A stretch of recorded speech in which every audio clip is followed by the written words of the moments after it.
Bienvenidos a Nueva York, un programa dedicado a la cultura hispanoparlante en la Gran Manzana, celebrando su riqueza, diversidad y contribuciones a la vida de esta ciudad. Iniciamos este episodio en Queens para conversar con Lia Samantha, diseñadora de modas y cantante colombiana, quien ha logrado el reconocimiento de la industria internacional al utilizar en sus diseños piezas ancestrales, tanto indígenas como de sus raíces afrocolombianas. Luego vamos al Bajo Manhattan, al Center for Worker Education de The City College, en donde Carmen Bollosa entrevista a dos reconocidos expertos en relaciones transatlánticas, el profesor de Brown University, Julio Ortega, y el escritor y profesor alemán Ottmar Ette. Más tarde, vamos a Midtown para conversar con Roberto Carlos Lange acerca de su trabajo musical y de performance de Helado Negro. Lange nació en Florida, de padres ecuatorianos, y actualmente es residente de Brooklyn. Esto ha influenciado su trabajo artístico. Y terminamos en Brooklyn para conocer el trabajo de la fotógrafa y activista mexicana Cintia Santos Briones. Ella nos habla de las múltiples facetas de su carrera como antropóloga y fotógrafa documental, y también de su más reciente proyecto fotográfico, Abuelas. Y ahora vamos a Queens.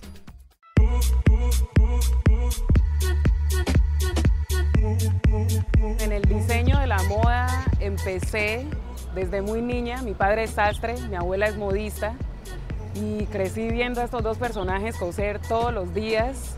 Entonces yo creo que de alguna manera de verlos se me fue metiendo. Pero ya luego, más adelante, cuando tenía 15 años y conformé mi primer grupo musical, ahí fue donde comencé a diseñar en serio, y pues el vestuario que yo me ponía, yo quería que comunicara exactamente lo mismo que la música. Brinquen, salten, la vamos a tumbar, suban el volumen que esto va a reventar. Brinquen, salten, la vamos a romper. Yo tengo una escuela musical que viene del hip hop y del reggae, y me conecté con esos géneros porque hablaban de la misma realidad que yo estaba viviendo en Colombia. Digamos, el hip hop en los años 70 más o menos, en los años 80 que mi papá lo llevó a Colombia, las letras que él tradujo hablaban de racismo, precisamente, de desigualdad. Y yo en la época de la adolescencia pues no andaba de fiesta cada 8 días, sino que estaba más bien teniendo muchos problemas con el racismo en el colegio, en la universidad. Bueno, entonces me identifiqué inmediatamente con el hip hop. Luego llegó el reggae, pero hablando del tema de la identidad, el hip hop es de Norteamérica, el reggae es de Jamaica y yo soy colombiana. Y tengo una riqueza también que aportarle a la música del mundo, desde lo que se hace en Colombia. Entonces lo que hacemos es hip hop, reggae, que es como la primera escuela musical que me llegó, pero con elementos de la música afrocolombiana. Pura explosión de energía y sabor, sincronizados al son de la unión. No existen barreras de raza o color, no existen banderas, una sola. La inspiración de mis diseños empezó con un tema bastante afrocentrista, porque si bien las telas africanas son lindas por su colorido, es lo primero que uno ve, es como uno se siente embrujado, pero lo realmente bello es el significado, todo lo que cuentan estas telas. Hablando de esos símbolos que se repiten en todas las culturas ancestrales, es, por ejemplo, este que tenemos aquí, es un vector toroide de 12 caras, y precisamente de lo que habla este símbolo es de la manera en cómo entra la energía libre y pura del universo a todos los seres vivos.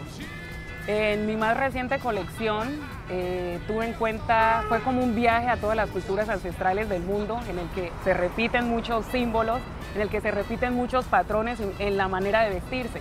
Por ejemplo, descubrí que había como un tipo de estola, lo llamaríamos así, que es una pieza que cubre más o menos toda esta parte, y precisamente es para cubrir los 7 puntos de nuestro chakra para protegernos, porque nuestros ancestros no pensaban en adornarse solamente como lo hacemos hoy en día, que vemos la moda como algo superficial y como algo banal. Ellos primero pensaban en proteger el alma y el espíritu de las malas energías, y luego sí pensaban en cubrir el cuerpo para los cambios climáticos. Entonces ahí es cuando decimos que la moda no es superficial, viene de adentro, viene de una comunicación de adentro de nosotros. Cuando yo llegué a Colombia Moda, yo iba con la firme intención de mostrar mi orgullo de ser afrocolombiana. Era solamente eso lo que yo quería mostrar, y que mi hoja de vida dijera que yo estaba en Colombia Moda, que había estado en Colombia Moda. Pero cuando muestro todas estas telas coloridas, con diseños contemporáneos, pero reinterpretados con las telas africanas, con los turbantes, todo este colorido, pues me encontré con la sorpresa que eso no solamente me gustaba a mí, ni me identificaba yo solamente con eso, sino que toda Colombia, que es igual de diversa y de colorida, también se identificó con esa moda, y pues me siento muy feliz porque ahora es tendencia en Colombia. Repito, la moda no es algo superficial, la moda viene del espíritu, considero yo, y la moda es un arte. Y así como el arte en general habla de lo que está pasando en la sociedad, la moda también lo es. Y en mi responsabilidad como diseñadora, teniendo en cuenta que la moda es un arte, creo que la misión del arte es cerrar las brechas que hay entre nosotros, es cerrarlas.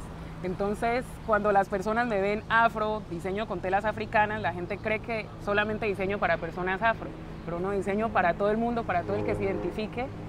Y si de alguna manera a mí me ha dolido el racismo, yo no tengo por qué discriminar a los demás. Entonces es una moda incluyente, y he demostrado que estas telas súper coloridas no solamente nos lucen a las mujeres afro, le lucen a todas las mujeres, y fue la primera impresión que tuve en Colombia Moda 2014, cuando vi a todas mis modelos afros, con rasgos indígenas, latinas, de muchas mezclas, rubias, y todas eran unas reinas. Yo no identificaba quién era la negra, quién era la blanca, no, todas se veían como reinas.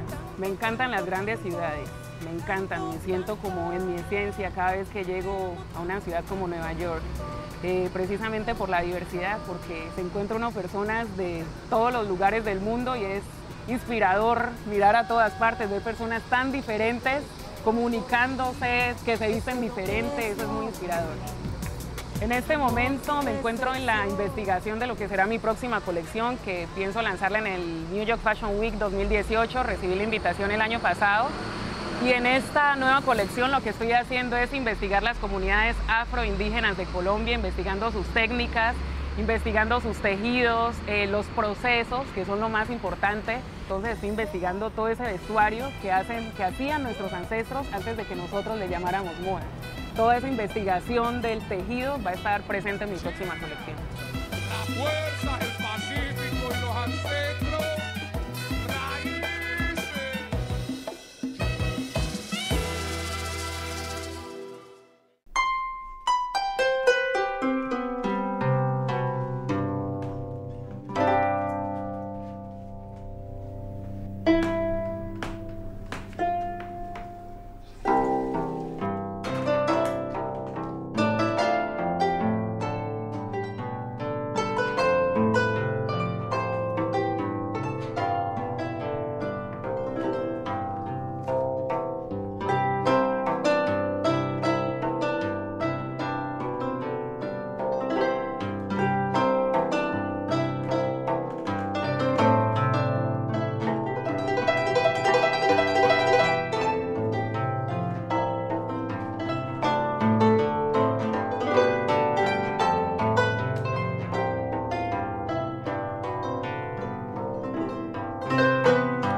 Bienvenidos a Nueva York. Soy Carmen Boullosa.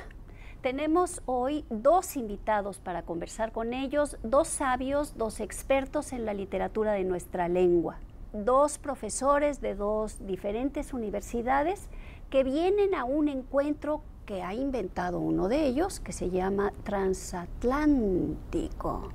Están aquí con nosotros el profesor Julio Ortega de la Universidad de Brown, Y Otmar Ete, pronunció bien tu nombre, Otmar. Sí, muy bien. Muy bien, que es profesor de la Universidad de Potsdam, a quien también conozco hace ya muchos años. Es un gusto estar con ustedes dos.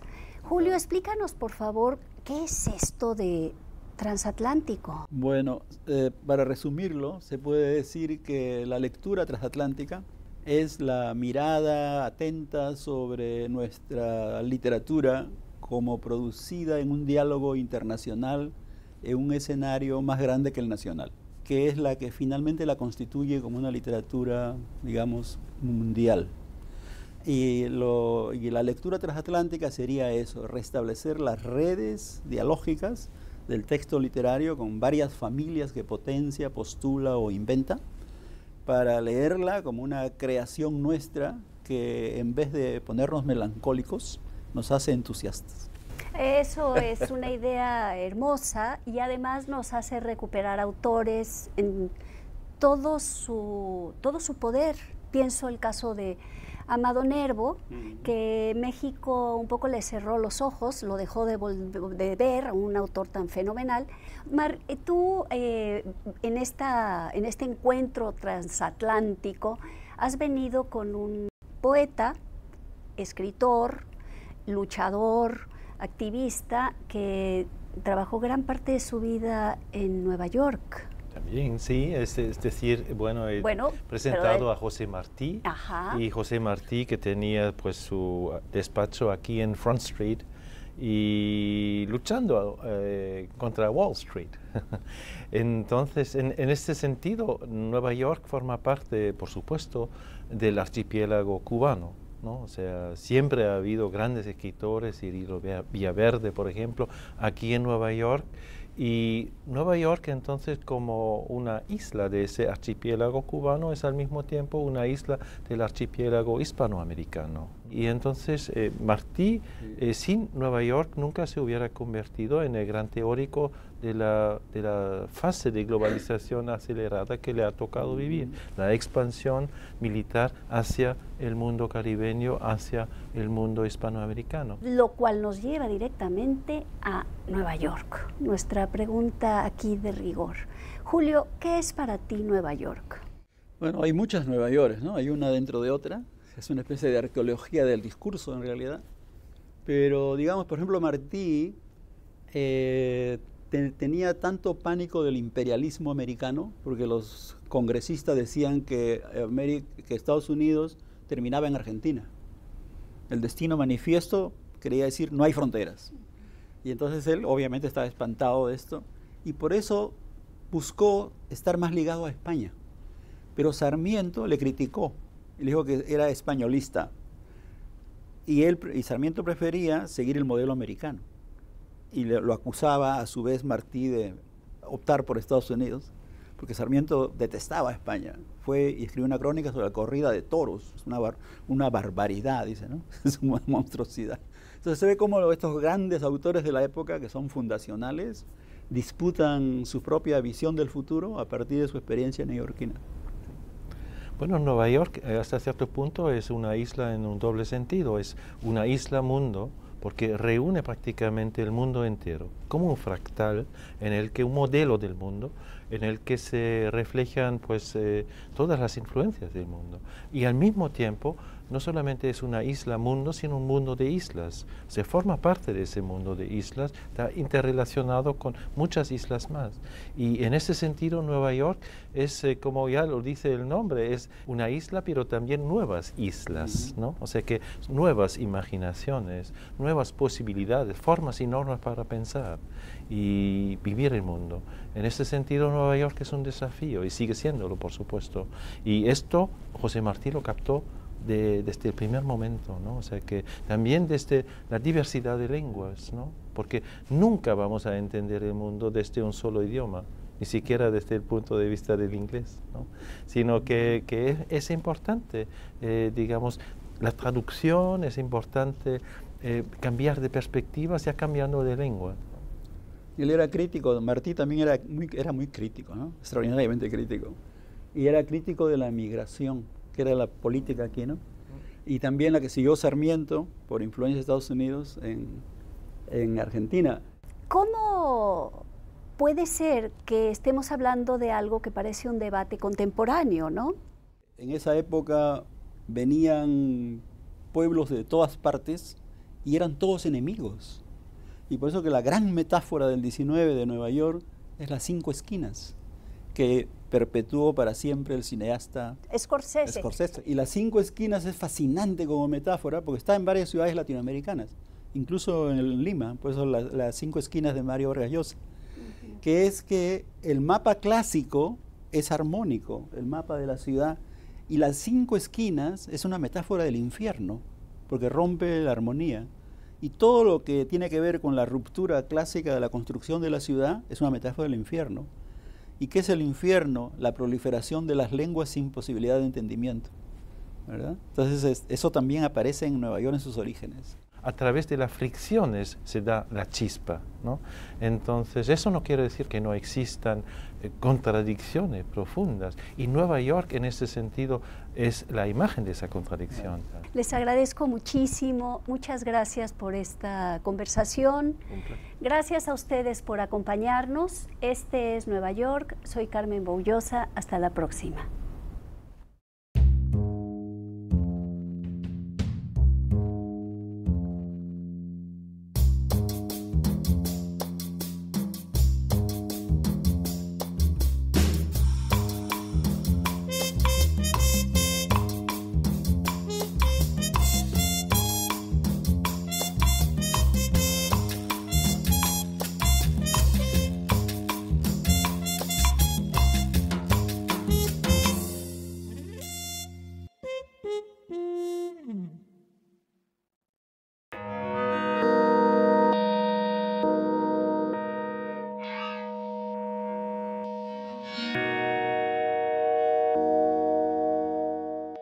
Me llamo Roberto y mi grupo se llama El Lado Negro.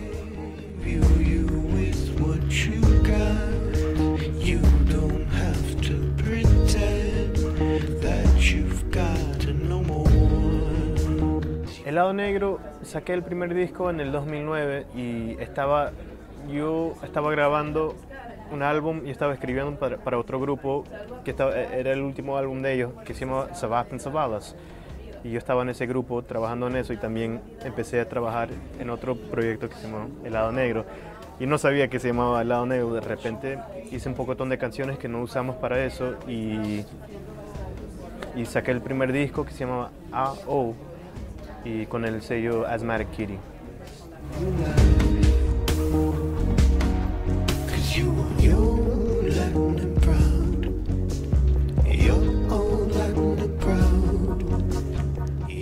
Empecé, yo creo que más, bueno, la música ha cambiado bastante. Yo compongo música, no fui a la escuela para aprender música, fui a estudiar video y animación en un colegio de arte y también estudié sonido y el sonido era más, los estudios eran más enfocados, concentrados en installation art y fine art sound, así que estaba aprendiendo de gente que estaba haciendo ruidos.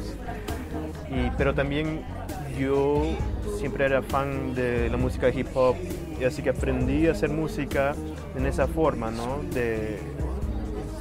Compré un sampler en 98, 99 y buscando discos en vinilo y haciendo samples y así aprendí a componer la música y de repente en esa forma la usé para El Lado Negro, pero también buscando instrumentos y grabando los instrumentos y componiendo las cosas y afectándolos y lo que cambió es cantando y estaba pensando bastante en mi voz y cómo puede ser un instrumento y de esa forma era, el primer disco como más experimental con mi voz y ahora es otra cosa, es algo que me gusta usar todo el tiempo y yo creo que ahora no es como que solo pienso en la voz, pero siempre que estoy cantando más o está haciendo tocadas y giras, he aprendido bastante en eso, de cómo usar la voz en otra forma.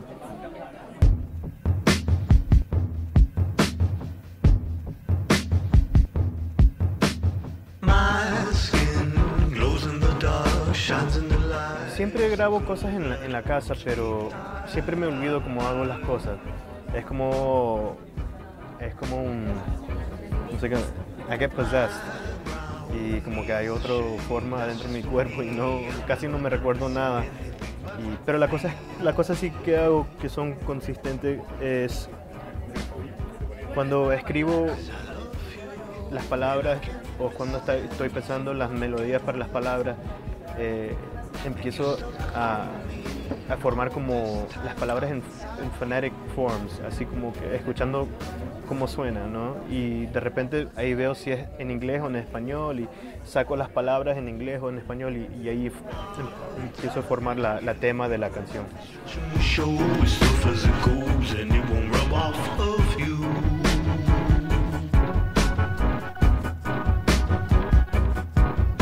Los vídeos son colaboraciones con directores y también eso siempre ha sido algo que me ha gustado, las cosas súper visuales, también las cosas sonoras, ¿no? Hay unos artistas que siempre me encantaron, como Malcolm McLaren, Norman McLaren, el que hace animaciones, y siempre me ha gustado esa forma de surreal, raro, cosas así que siempre no sabes qué es lo que está pasando.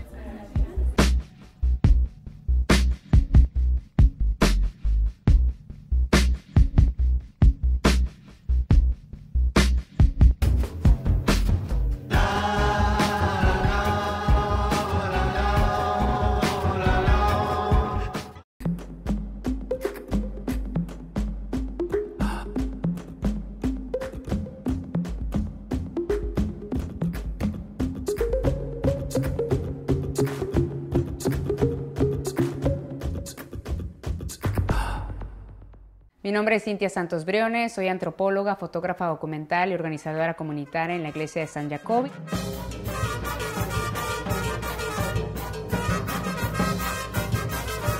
Vivo aquí en la iglesia de San Jacobi, en la casa de la iglesia. Soy parte del consejo de la iglesia y también soy custodio de la iglesia. Y organizamos diferentes tipos de eventos para la comunidad, sobre todo para niños.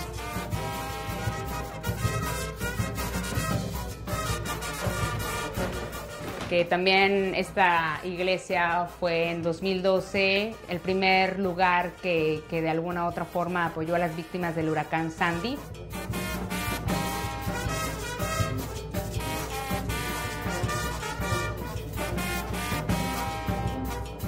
Yo emigré a la ciudad de Nueva York, a los Estados Unidos, en el 2011. Vine a hacer una estancia de trabajo de campo porque soy antropóloga. Llegué a vivir con una comunidad de migrantes indígenas otomís de la Sierra Veracruzana.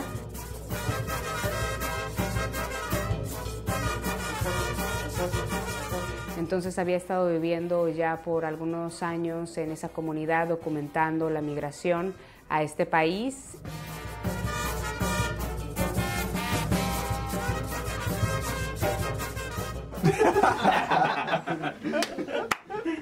Saludo para Yotuxtla. Pues un saludo de que están por acá de Guatemala, pues, de Ecuador, donde sea, pues, porque ahorita de Yotuxtla no está, solo estar aquí de Estados Unidos, ¿no? Y voy a mostrarles un poco de mi trabajo. He trabajado a lo largo de mi carrera profesional publicando en diferentes medios académicos, periodísticos y ahora más en el ámbito de la fotografía documental. Tengo por ahí otras publicaciones en el periódico En La Jornada. La Jornada es un periódico nacional en México, es uno de los periódicos de mayor difusión y más grandes y longevos, ¿no? Una vez que me doy cuenta que está surgiendo o emergiendo este movimiento de músicos indígenas migrantes, otomís, nahuas y tepehuas, que en esta región de la Sierra y Huasteca Veracruzana confluyen estos grupos indígenas migrantes, le comenté a parte del equipo de una radio comunitaria, que es la primera radio comunitaria en México, Radio Guayacocotla, La Voz de los Campesinos, lo que estaba pasando. Entonces ahí fue que empezamos a idear en 2012 la posibilidad de hacer un primer encuentro de músicos indígenas migrantes de la Sierra y Huasteca Veracruzana e hidalguense en Nueva York.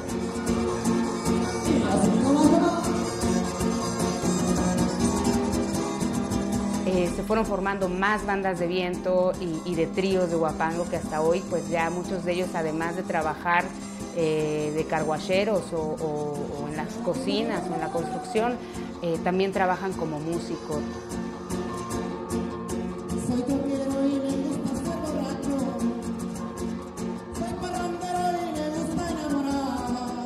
La fotografía siempre fue una parte importante de mi carrera como antropóloga. Era un documento que se utilizaba para registrar, ¿no? Que te servía para regresar al hecho, al suceso, ¿no? al que habías ido a registrar o del que habías sido parte, ¿no? Y en 2015 decidí enrolarme en el International Center of Photography, en el ICP.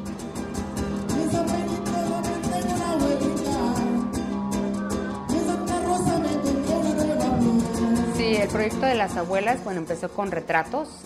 Tengo actualmente 30 retratos y después aquí en los Estados Unidos las abuelas fungen un papel muy importante, son nuestra raíz, ¿no? Son nuestro lazo, son con quienes los nietos aprenden el español, de la culinaria, de las tradiciones, de dónde son, ¿no? Originarios. Entonces para mí era muy importante también documentar a estas mujeres que de alguna u otra forma han estado invisibles. Cómo también ellas se han visto envejecer en este país, ¿no?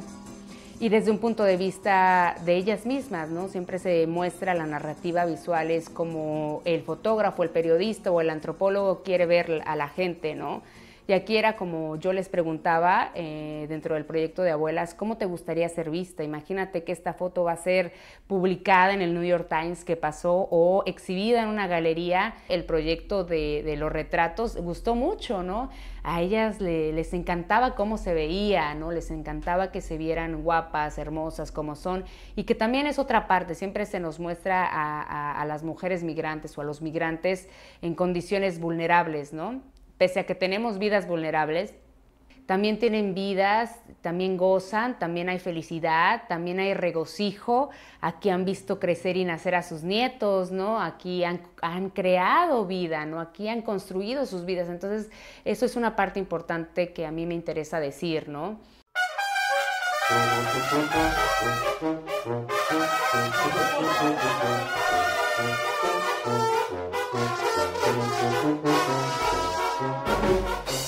Viniendo también desde la antropología, y como en la antropología se utilizan estos términos sujeto de estudio, no son sujetos de estudio, son colaboradores, porque todo es sobre ellos. Si la gente quiere, te abre las puertas de su casa, te abre sus vidas y sus corazones, se realiza el proyecto.